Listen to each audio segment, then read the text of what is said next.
Sapat na sa'kin ng ganito. Wait lang. Hi guys, and welcome to Kabadingan first episode. Ay, Gabdas Kabadingan. Kabadingan. Like, it's very important Ganda. for the first episode. Yeah. Pag-usapan natin ang walang katapusang yearning. Yearning, di ba? Ano ba yung yearning? Yung yearning kasi for me is yung reminiscing, no? Yung inaano mo. Like, is this the gal? Yung parang hinahabol mo pa yung dapat hindi na. Ako ko naman ang yearning is like, kahit wala na, like, sabi nga ni Taylor Swift, naiwan ka dun sa restaurant and hindi ka makaalis. And that's for me yearning. Like, everyone moved on. Ikaw na lang yun. Like, you're sitting talaga na. I think everyone talaga Oh, it's that's yearning, di ba? Kasi, may mga tao sa sistema natin na hindi na natin maalis kasi sa kanila na yung part na yun eh. Kasi naging part na nga. Naging part na sila ng pagkatao natin. Yearning naman is same lang din with the relapse, di ba? Somehow, pero relapse kasi like siya more on mental, like more on recollection. Di ba? Like memories. Oo. Ay, parang Parang gano'n yan. Same but not same. Yeah. So, dito sa podcast ito, may mga questions tayo na galing sa mga viewers. Hindi ba? Fantasy galing sa viewers. So, meron tayong mga questions here na we'll answer and we'll talk about more deeply ganun, diba? Yes, okay. Okay. So, ang first question natin that from Ken Aliasan. Oh, yeah. Ang sabi niya, what is something you're currently yearning for in your life right now? Ako muna. Sige, sabi mo na. Ako, siguro i-yearn ko. Siyempre, kakapasok lang ng college. And kung tao, mamaya na. Pero kung Ayun nga. pero kasi, someone ba sa akin? Ayun kasi Hindi goal something natin to eh. Someone. Hindi something to someone, okay. Someone. Hindi something nga muna to something. Something to someone. Something that I Okay. yearn for is siguro yung, syempre we all have that dream school and I still yearn for that specific school. Pero hindi ko sabihin kasi, alam naman natin lahat na we all dream for UP. Pero kasi for me, I feel like I really belong with the good. Kasi bukod sa UP itself, dream program ko talaga is BA Film. Like, I am a communication student right now at PUP, pero my major is not aligned with film. I want really to be in the film industry, yeah. So, kasi sa Pilipinas, meron namang iba't ibang university, pero Mapua, I think, FEU, yun. Pero, among those four, UP, PLMA, PN, ano yung sabi ko? FEU, Mapua. Like, Benilde, ang mahal, like, wala akong scholarship for transfer. So, I really have this dilemma hanggang ngayon na I'm still yearning for UP Film. So, wala lang. Iniisip ko pa rin, what if nandun ako or what if i-go ko pa rin. Kasi I still have the decision. Kaya ko pa. Pero ayun, let's see, ayun. That's something. Ikaw muna, something. Something I yearn. I think, something I yearn. Parang, I think diretso na ako sa someone. May someone. Oo. Sige. Wala siya something ako. Parang something I yearn for. Parang wala naman kasi because hindi naman ako nag-let go ng thing. Yeah. I let go of someone. You're so contented. Contented ako sa things na meron ako. Oo. Yeah, okay. Hindi ka naririnig. Hello. Tama, naririnig ako. Ayun, contented ako sa things na meron ako. Pero, I yearn for someone na I let go. Since yearning, ibig sabihin, let's call him Nikki. Kasi si Nikki. Nikki. Nikki yung dakilang yearner, Yeah. singer, artist. Yeah. I mean, I yearn for him in a good way kasi there's regrets and panghihinayang eh. Like, we've been best friends. And it keeps you learning the friendship. Oo. Ayun yung hinern ko. Ayun yung hinern ko. Special relationships I know. Yeah, yung bond, the bond, Yeah. and all. Kasi parang wait nga, ilang years ba yun? It's a 4-year friendship. And, Ano ka never let yeah. Ayun yung hindi ko malet ko. Like, it's just a waste of time na nilet go ko yung ganung bagay because of something petty that I did. I mean, Yes. yeah. Yeah, sabi nga nila, we can do so much fucked up things, decision na hindi pinag-iisipan agad. Tapos realize naman natin na, ano sa Yeah, and I'm on that stage now. Ayun nga, kaya nag-hearing tayo eh. Kasi, nandun ako sa stage na, ay shit, shit. ano na pala? Bakit? Di ba nandun ka na sa nare-realize mo na yung mga bagay na ginagawa mo na pala? Hindi mo pinag-isipan eh. Kasi, nung time na nangyari yung ano na yun, hindi nyo na alamin yun eh. That's ano lang, the process. The story itself. Kasi may nangyari. Tapos yung nangyari na yun, masyado ako na-hurt na hindi ko, inanahan Ay, hindi sexual yung nangyari tayo. Oh, hindi naman. Ano siya? Ano nang event talaga sinabi. Kasi ito lang yun, okay, ma-fall sa best friend ko. Yeah, that's the main goal. Ayun yun. And siguro yung time na yun, pinangunahan ako ng emotions. Yeah. Na hindi ko na naisip Yeah. yung... Kasi nga pero hindi naman natin na-invite. Oo, hindi naman. Kasi you were hurting talaga. Hurt naman talaga kasi ako. Pero, ang ano lang, hindi ko siya pinag-isipan agad. Hindi ko pinag-isipan na matagal lang maayos. Oo. Na nag-conclude ka agad. Oo, Na dapat pinag-iisipan. yes. Yan. Ganun yung nangyari. Then now, we're very casual. Like, yung 4 years, it was gone in ganun kabilis. Yeah. Though, hindi ko na kasi nakikita yung future na kasama yung tao ko. As a friend. Yan. As someone. As someone kilala na lang. Yeah. Ganun. As someone I've known before. Like, para siyang not my place, but I know my way around. Bye. Ganun. Sinindi yun.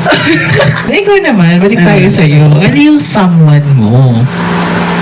Actually, it's very ironic at some point kasi hindi naman talaga kami nagkaroon ng mutual understanding. Mutual connection. Okay. Kasi, I mean, let's accept the reality na yung kabadingan mo, pambading lang. Hindi siya awat-awat pa sa strata. Yeah. Like, is this the guy? Alam niyo na naman yun. Pero, what makes me yearn is the waiting stage na nangyari nung I'm still loving him. like, yung pumapatay talaga sa isang tao, yung waiting game. Kasi if you concluded it in a way na clear na agad, ma-end talaga eh. Pero, feel ko at some point, kasalanan ko din kasi nag-expect talaga ako ng something. Ayun. Ayan. What would you expect? Kaya nga sabi natin, don't expect don't let your expectation Fool you? fool you. Don't be a fool. Madali, like, back then, feel ko sobrang martyr ko lang na yung mga kaibigan ko ngayon sinisipin na, bakit mo ginawa? Like, looking back, sabi ko na sa sarili ko, sabi ko, oo nga, ba't ko ginawa yun? Like, it's been 2 months, tapos naghihintay pa rin ako. Diba? Like, we confess, pero sana, huwag niyo na akong gayahin na naghihintay ng sagot. And I think, sobrang genuine ng tao na yun. Like, yung ni-yearn ko ata ngayon is, hindi na yung relationship na kung na-in-expected natin. Pero yung siguro nawalan ako ng isang genuine and innocent soul na I can really rely on kung iisipin mo. Like, he's a very kind person. Like even though friends pa lang hindi naman kami naging friends, pero ayun, like, nararamdaman ko na agad yung presence niya as someone na I can trust with, especially nung, actually, alam mo kung bakit ako na siya kanya? Bakit? Kasi there's this one time, grade 12, first quarter, I was and my grades didn't meet the the standard for high honors. So, as I high honors myself, like, in grade 11, like, throughout my academic life, ko lagi nandun eh. Tapos, parang, doon ako like, bragging ba itong nasabi? Like, nandun ako palagi sa mga top students. Like, pag sinabing cab, dun yun. And then, like, not top pa top. Like, nandun sa top 5 siguro. Tapos that time, Basta nandun sa I high. realized na I was left behind. Like, everyone was blooming, tapos ako, everyone bloom, tapos ako, parang naiwan ako doon. Yeah. Sabi ko, tapos, sakto yun, nakita ko yung grades ko, may laro kami ng volleyball. Tapos, after namin mag-volleyball, doon ko talaga nila, like, ang galing ko nung that day, tapos, kasi nga, sobrang galit ako sa sarili ko. Tapos, pinawalan ko lang. Tapos, nag-stay kami sa isang friend ko, hi Ash. Ay, na-mention.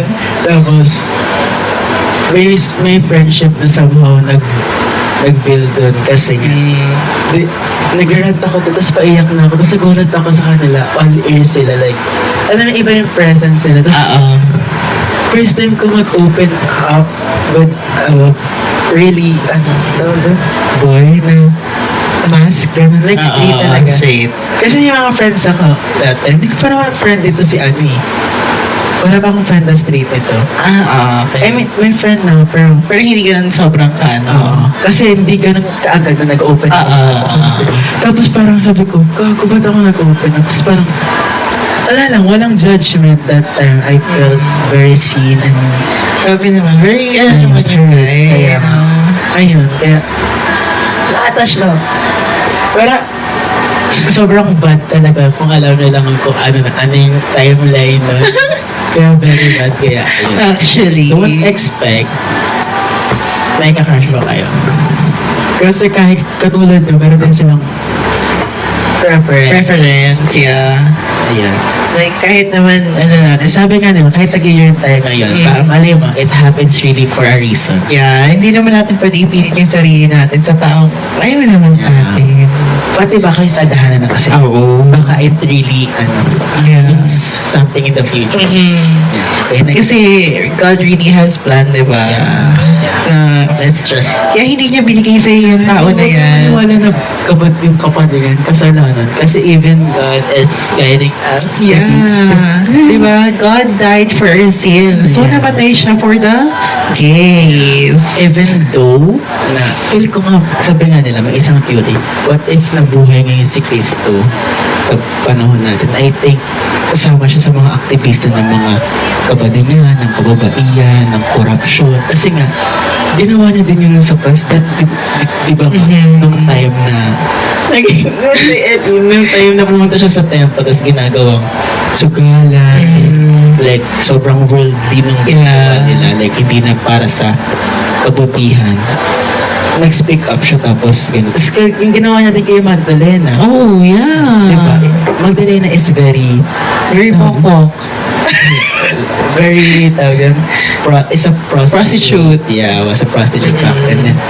Ayun, Yeah. Jesus saved her. Yeah, Or because... not save her, but made her realize na there's better path for her. Yeah, because, we are a representation of God. Kaya nga, Yes. kawakis natin siya eh.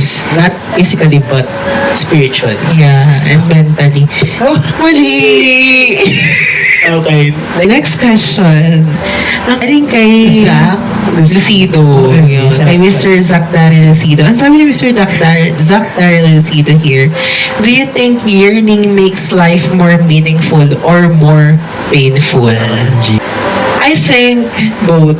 Yeah, It goes both way. Like, it takes two to tango eh. Yeah. Mm. Mm-hmm. Di ba? Painful, first muna. Painful kasi, when you yearn something or nag-yearn ka sa someone, mapapaisip ka sa mga bagay talaga. Like, you have this reflection, and those reflection may hurt you or ano yung ego mo, ganun. Kasi for example, you're yearning for someone, lalo na kung mahal mo yung tao na to, diba? Siyempre, pag nagmahal ka nga, di ba, pag di mo na po yung gusto, siyempre, Masasaktan ka, yun. So, ayun. Painful siya in a way, pero it makes your pain meaningful. Yeah. Diba? What makes yearning meaningful is the pain that Yeah. you've gone through. And of course, with the pain, there's a realization. Yeah. Siyempre, kapag na-realize, nagkaroon ka ng realization, doon magkakaroon ng learnings eh. Sabi Diba? life's lessons is the best Oo. teacher. Yeah, actually. Oo. Like, sabi nga nila, you have to go through it para maranasan. Oo. It's an experience. Hindi lang siya basta sinabi sa'yo na dapat ganyan, kaya ganyan. Yes, someone's experience may be our reference, Oo. pero you need to really experience it Yourself, before you finally realize, hala, oo nga, like, diba? Yung na-realize Oo. at ito pa rin lesson para sa Yeah, like, sarili mo lang talaga yung makakapag-help sa'yo ma-realize yung isang bagay. Ayun. Diba? Okay, ikaw naman. Yearning makes life more meaningful or more Painful. I think. You think? I actually, Same lang na sinabi ni JM. Like, in the future kasi, parang yearning can also means learning. Diba? ganda nun. Yearning can also means learning. While we yearn, dami mong bagay, doon papasok yung mga thoughts mo na actually doon papasok yung regrets, yung mga decision na ginawa mo, mga hindi mo ginawa. Tapos, that journey will make you realize na at some point, kailangan mo mag-move forward eh. And that's what makes it meaningful. Pero as you move forward, madami kasi iiwan. Ayan. As you move forward, masakit yun pag mag-iiwan talaga. Pero, feel good. That is really essential. Kasi as you move forward, mas magbubigat ng dala mo. So, kailangan mo talaga mag-iwan. So, ayun. Learning also means learning. So, Yeah. it is painful yet meaningful. Oh, yes. Next question. Ang ganda ng actually ng mga tanungan natin ngayon. It's around 6:11 in the morning, no? Tapos, we're talking about this. Good morning, everyone. Okay, so ang next question natin ay galing kay... Kay Regina Audrey Elma. Itong number siya niya. Itong number for you. Is it hard to let go of a person or a dream? Okay, is it Thank you, hard? Audrey. Is it harder to let go of a person or a dream daw ba? Ako, Sa'yo. ano ba? Kasi, may mga dream tayo na kasama na yung tao doon. Okay. Gets it? Oo, Ayun yung actually. pinakamas masakit i-let go. Ako kasi, hindi ako nag-dream kung crush, ganun, mga early stage. Pero nag-dream ako sa friendships. Actually, madami akong friendship na iniisip ko na in the future na ganito ka matatanda. Kasama mo, ganun. Yeah. And I think it will be hard for me if I will let go of that person because of some certain things. Oo. Pero masasayangan ako kasi parang naisip na kasama na kita sa plano mo sa buhay. And I think, ang lalo, yun yung pinakamasakit ay Yeah, actually. pero may mga tao din na paano ba? Kung paghihiwalayin siya, I think mas mahirap mag-let go ng pangarap. Kasi, like life-wise, not everyone will really stay. People really come and go. Kahit sabihin, Yeah. I mean, yung line na yun, in any form siya eh. Like, it can be be setting boundaries or cutting someone off or silently blocking them, like yung mga terms ngayon na ano. And I think it's okay as long as it leads you to grow, di ba? Yeah, actually. And actually, if that person really let you go or you let them go in a very nice way, in a very clear way, I think that person will understand and will hope a better future for you. Like, kahit hindi na sila kasama doon, palagi ka na pagdadasal. And ganun din naman. Ayun. And ganun din naman ikaw, di ba? Like, Yeah. kahit di mo na sila kasama, bini-wish mo pa rin yung best para sa Yeah. kanila. So, para sa pangarap nila. Actually. Kasi yun yung pangarap ko. Yeah. Ayun. Yeah, okay. So, para sa akin naman, I think same lang din kay Gab na it's much harder to let go a dream than a person. Hindi naman hindi hard mag-let go ng person. Pero kasi, if you think about it, Kung ano mas mabigat. kung ano mas mabigat, i-scale natin siya. Mas mabigat talaga na i-let go yung dreams. Kasi dreams is, nakaano dun yung future mo eh. Di ba? Like, sabi nga ni Gab, like, people come and go eh. Like, tayo kasing mga tao, we're just a pathways. Daluyan lang tayo. Like, Tama. may mga tao talaga na dumadaan lang sa buhay natin to be a lesson, Yeah, like, tama. to guide us Yeah. on something better. Malay mo yung sila yung part ng Oh. like path siya towards that. Yeah. Na pinano sa ni God. Yeah, actually. Ayun. Like, daanan lang din tayo ng mga tao. Ganun. Like, so, meron doon mga tao na if they stay, they will stay. If they will go, then go. Yeah. Yeah, kasi kung Pinano talaga sa'yo. Sasama nila. kasama yun sa'yo. Hanggang doon lang. Oo, actually. Yeah, diba? Pati malay mo, yung dream pala na yun, magtutungo sa'yo sa tamang tao, diba? Ayun, di ba? Ang ganda, ang galing talaga. Kaya, ayun. If there's really an option in life na binibigyan ka na ng sign na let go, like set boundaries, Yeah. then let them go. Kasi dumaan na din ako sa ganyang situation na you have to let go one. Yeah. You'll have to choose yourself or to continue with this. But now, like, Diba? you've grown so much Yeah. better. Like, Kung hindi mo iniwan. nandun ako, naranasan ko na siya na mag-let go ako ng tao. Yeah. And what's make me, better. Yeah. Right now. Like, tingnan niyo naman, ang ganda, Much happier. Pero nung time na kasama ko yung tao, hindi naman. Dream-wise, syempre Yeah. mahirap din mag-let go ng Oo. dream. Kasi Talaga. syempre, pero necessary din siya sa life.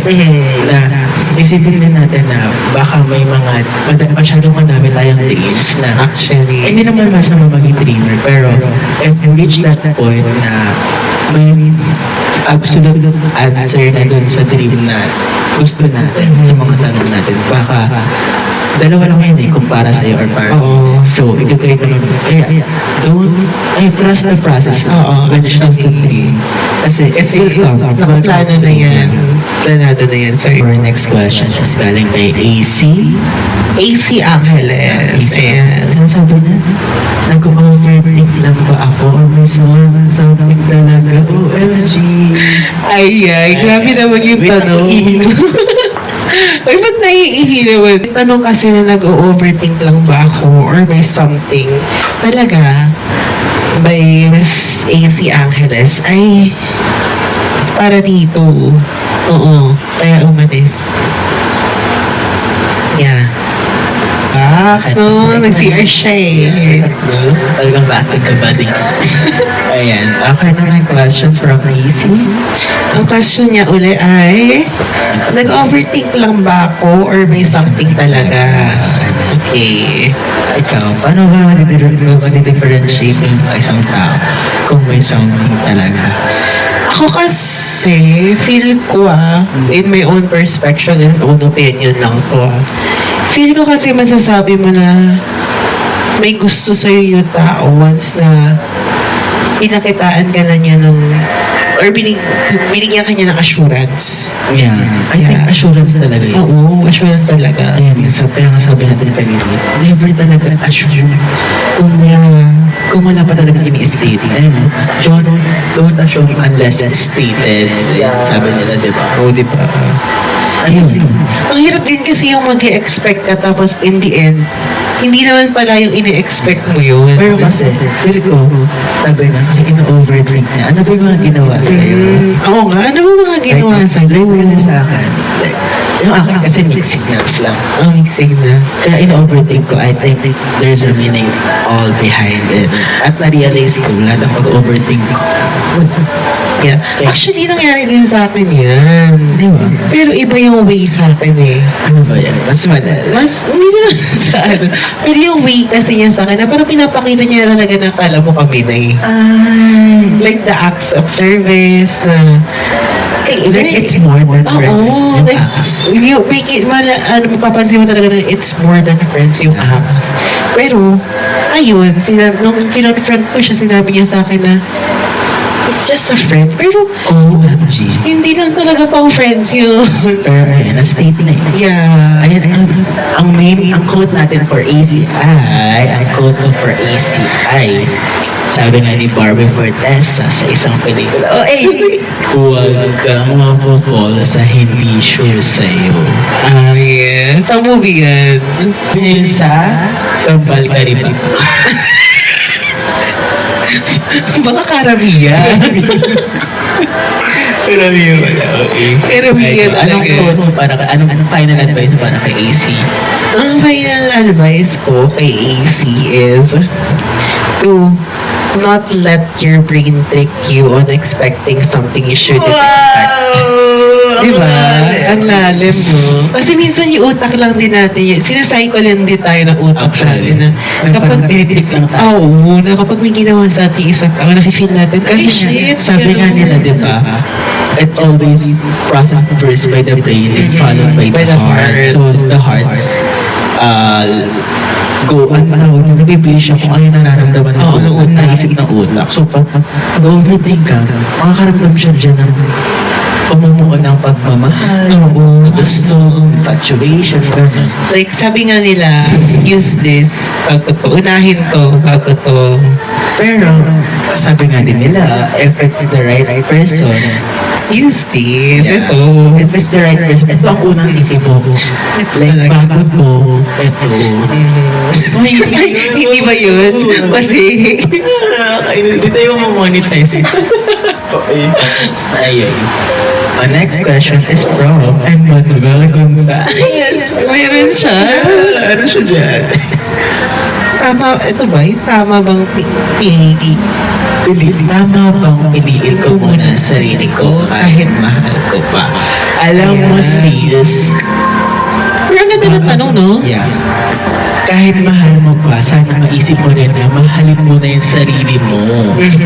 Diba? Sabi nga nila, how can you love someone when you can't love yourself? Diba? Yeah.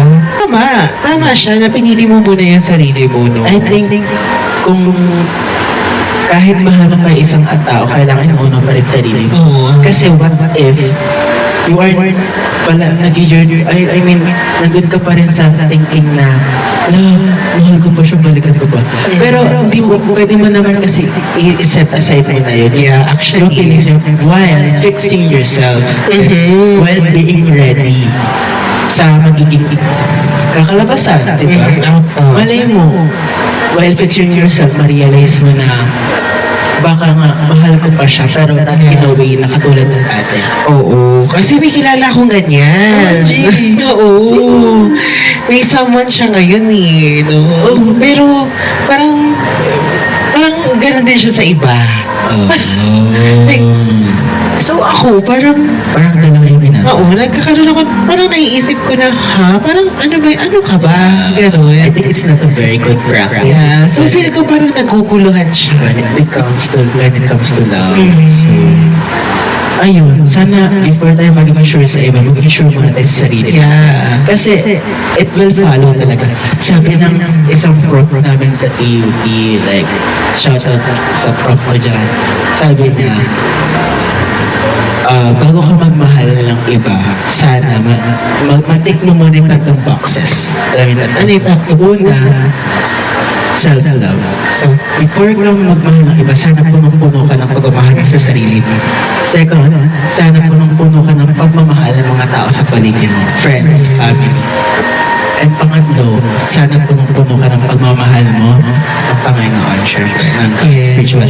Kasi, pag punong-puno ka na in that aspects, meron kang mabibigay ng pagmamahal sa iba. Na yung something na you can really call your constant.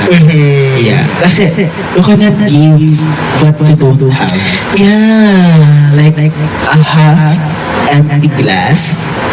Paano pag napasa na yung half empty nangalak yung laman ng glass? Tapos ipapasa pa sa other half empty na glass. Ay, Inaubos ka na. So, better to be full than left empty. Diba? Ayun, ganda nun. So, isa rin yan sa mga natutunan ko, yung mahalin mo muna yung sarili mo. Like, siguro kung hindi ko piniling mahalin yung sarili ko before, siguro I will be... feel ko... Siguro sobrang doon ka sa negative aspect. Nandun na ako sa life na hindi, I wouldn't choose today, no? Mga places na dapat talaga hindi pinupunta. Yeah, actually. The places will lead you to hell. Yeah. Galing kay Pawi Christian Lumari. Yes. Pawi, we miss you. Sabi, ay nakalagay from UPLB. OMG. Umabot na tayo ng Los Baños, no? Laguna. Ang sabi niya? Should I confess kahit baka masira yung friendship namin? Oh my God. That's very hard question. Actually, ganun lang I took the risk. And it's really hard the moment you took the risk, pero gusto mo pa rin mabalik ang friendship. Yeah, I actually. think,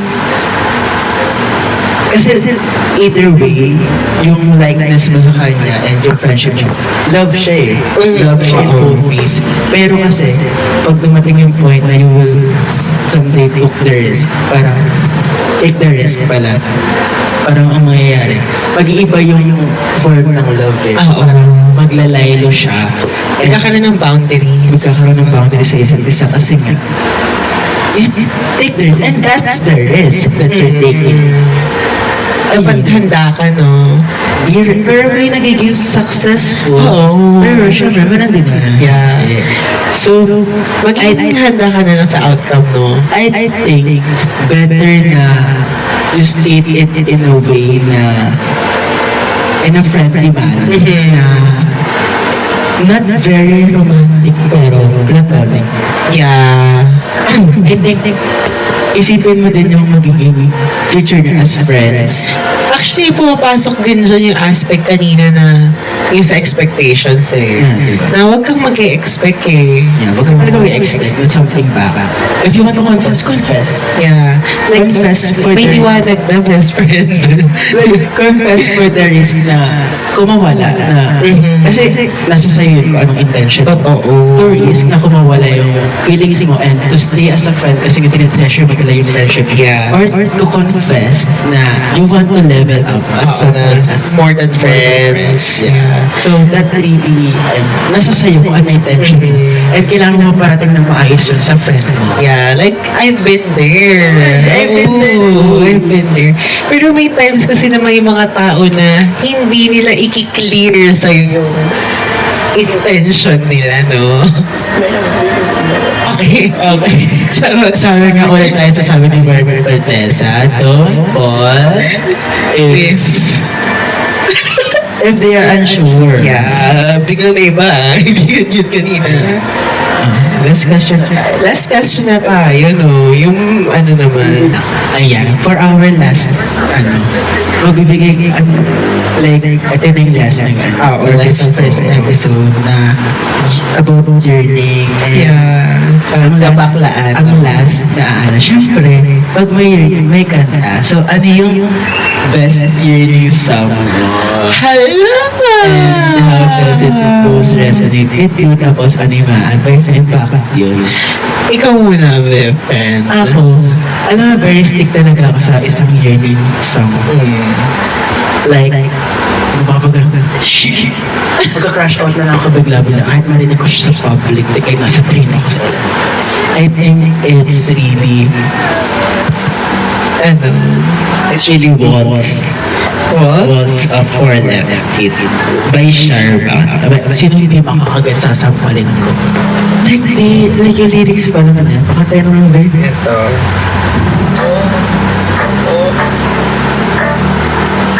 Sapat na sa akin na ganito.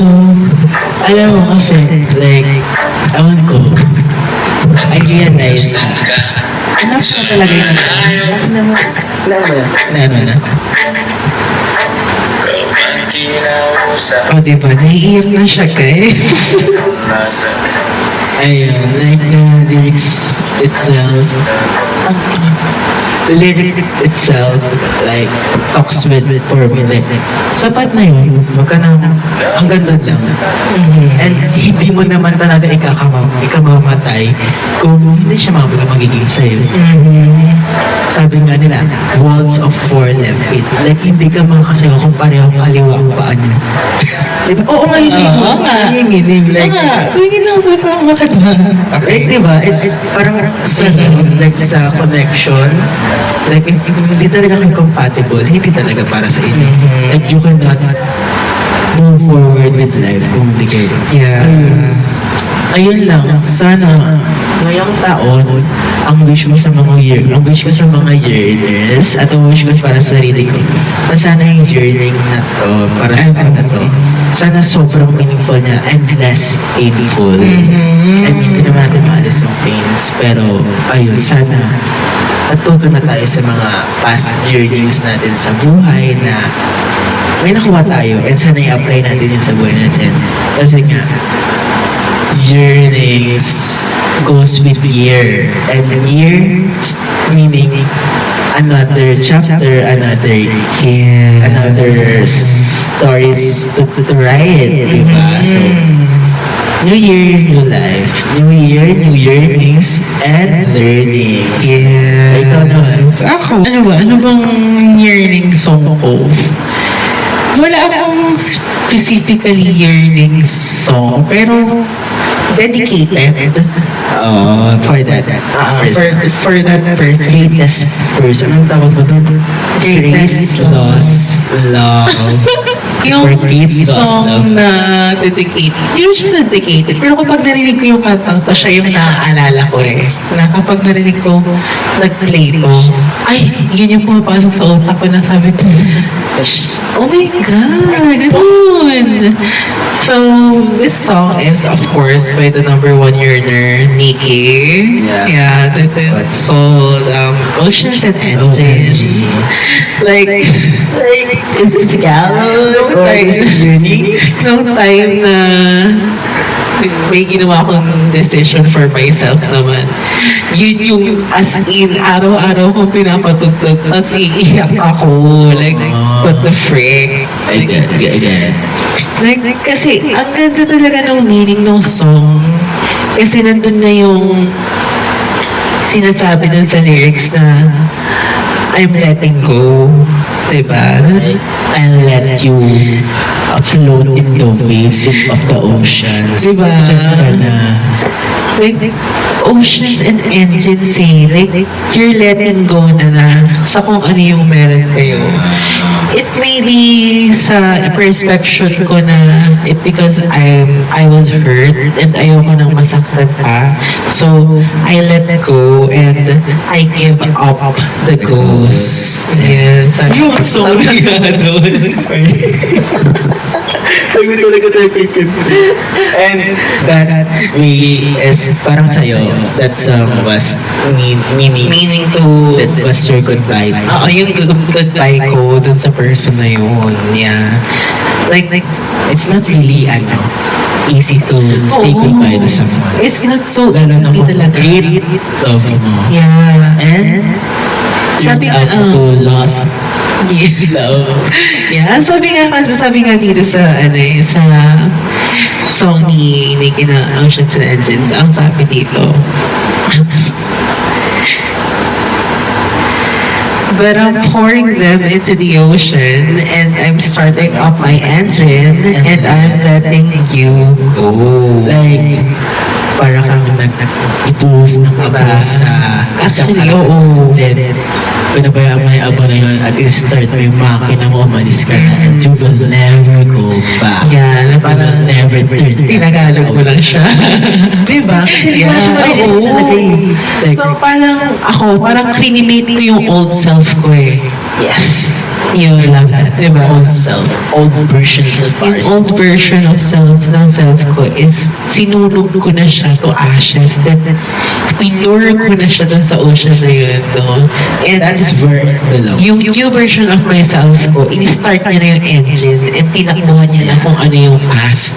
To live in a new city. Yeah, to be happier, to enjoy more. Hindi yun nakakulong ka lang dun sa isang taong yun. Sa isang lugar. Diba? Hindi ka nakasya doon. Oo, diba? Yeah. Kaya nga, sabi dito, Anong sabi niya? this is the last falsetto I ever sing to you. Paano falsetto?